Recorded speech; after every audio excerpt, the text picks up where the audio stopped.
Imagine-se brevemente na Rússia do século XIX, um palco de debates intensos e transformações profundas.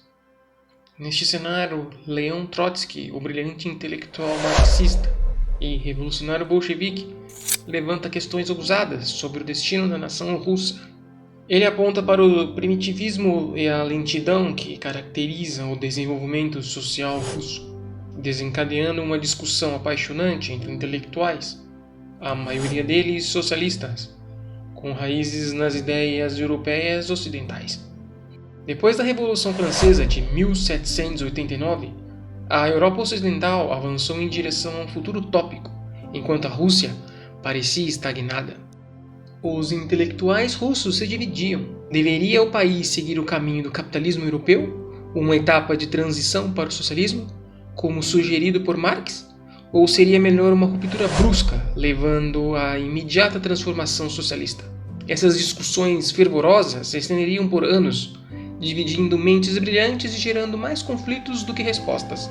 Até mesmo Lenin partiu deste mundo acreditando que a União Soviética ainda tinha um longo caminho a percorrer até alcançar seu ideal socialista. A primeira crítica pública surgiu com o filósofo Chadaev, que ousou questionar o nacionalismo oficial promovido pelos ministros czaristas. Ele clamou por uma Rússia que redescobrisse sua identidade e história, não permanecendo presa em suas primitivas crenças e autocracia. No entanto, Chadaev enfrentou resistência, pois havia vozes discordantes. Alguns, como o poeta religioso Alexei Khomyakov, defendia que a alma do povo russo e sua igreja eram os guardiões da dignidade da humanidade contra influências estrangeiras. Outros, como Ivan Kirievsky, pioneiro do movimento eslavófilo, acreditava que a Rússia deveria se desenvolver com base em valores e instituições enraizados em sua própria história. O contraste entre essas perspectivas moldaria o futuro do país. Enquanto alguns se entregavam cegamente às ideias técnicas e científicas do Ocidente, outros, movidos pela fé e pela história, acreditavam que a salvação residia na alma da própria Rússia. Essa divisão entre ocidentalista e eslavófilos polarizou a sociedade intelectual e política, alimentando manifestações cada vez mais radicais e fervorosas. Alexandre Herzen, conhecido como o pai do socialismo russo, jurou lutar contra o despotismo após viver na Europa e testemunhar as transformações ocorrendo em países como França, Alemanha e Itália. Ele ansiava por um socialismo que pudesse florescer na Rússia, devido ao atraso econômico e social do país.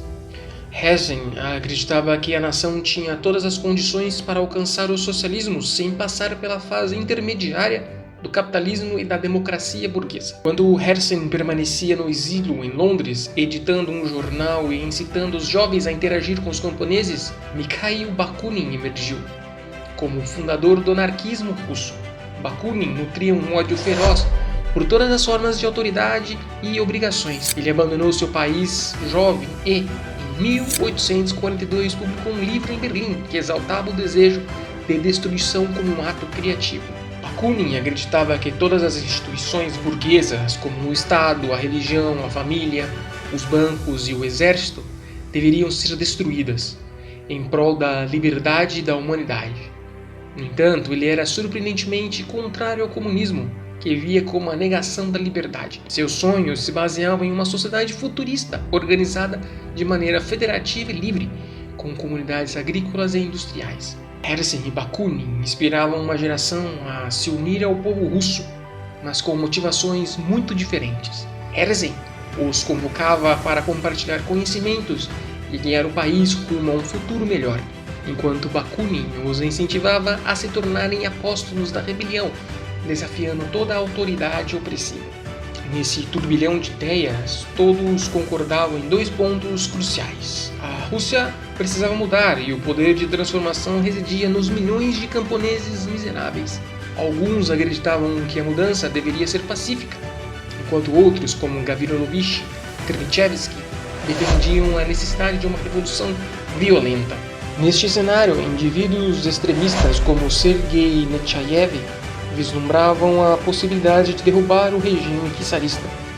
Nechayev elaborou teorias conspiratórias e táticas de combate, até mesmo colaborando com Bakunin na criação do Catecismo do Revolucionário, que justificava ações extremas em nome da revolução. Para esses revolucionários não existia ato imoral ou objeto se servisse ao bem da futura sociedade revolucionária. Essas ideias ousadas ecoavam em muitas mentes e Nechayev não estava sozinho em sua filosofia. À medida que o capitalismo se fortalecia, os intelectuais revolucionários acreditavam que o povo russo, devido às suas peculiaridades e histórico de opressão, estava destinado a construir o socialismo de uma maneira única, diferente do que ocorria na Europa Ocidental. Eles insistiam que estudantes e pensadores deveriam se infiltrar nas comunidades camponesas compartilhando conhecimento, instruindo e promovendo o socialismo.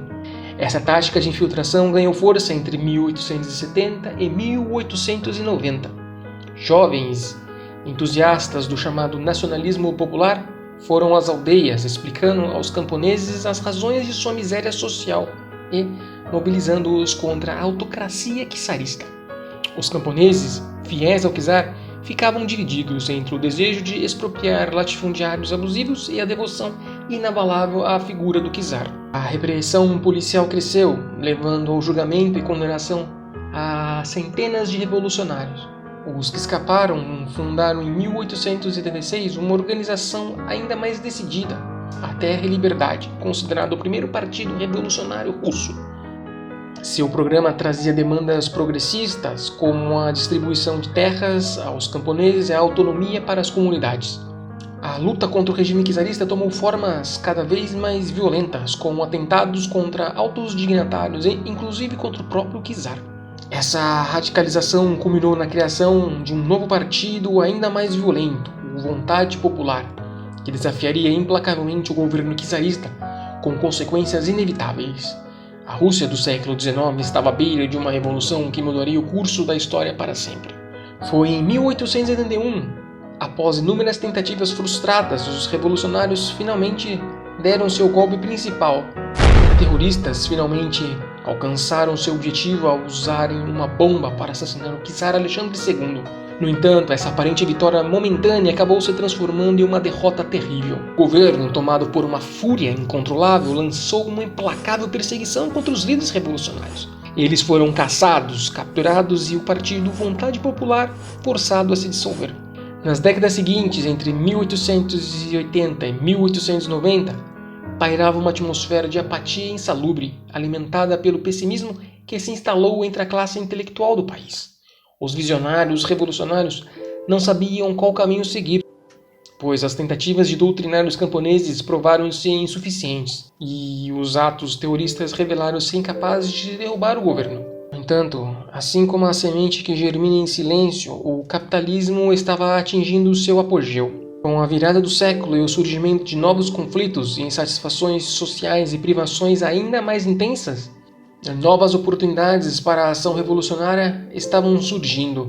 Foi nesse momento que o Partido Social Revolucionário entrou em cena, transformando para sempre a história da Rússia e anunciando ao mundo a resiliência do regime soviético, que se recusaria a se curvar diante de qualquer autoridade. O que aconteceria a seguir é uma saga repleta de eventos inesperados, traições e viradas surpreendentes que moldaram a Rússia e seu destino de maneira única. À medida que o Partido Social Revolucionário ganhava força, desencadeava uma série de reviravoltas que ecoariam na história, revelando a capacidade indomável do povo russo de buscar a justiça e a mudança.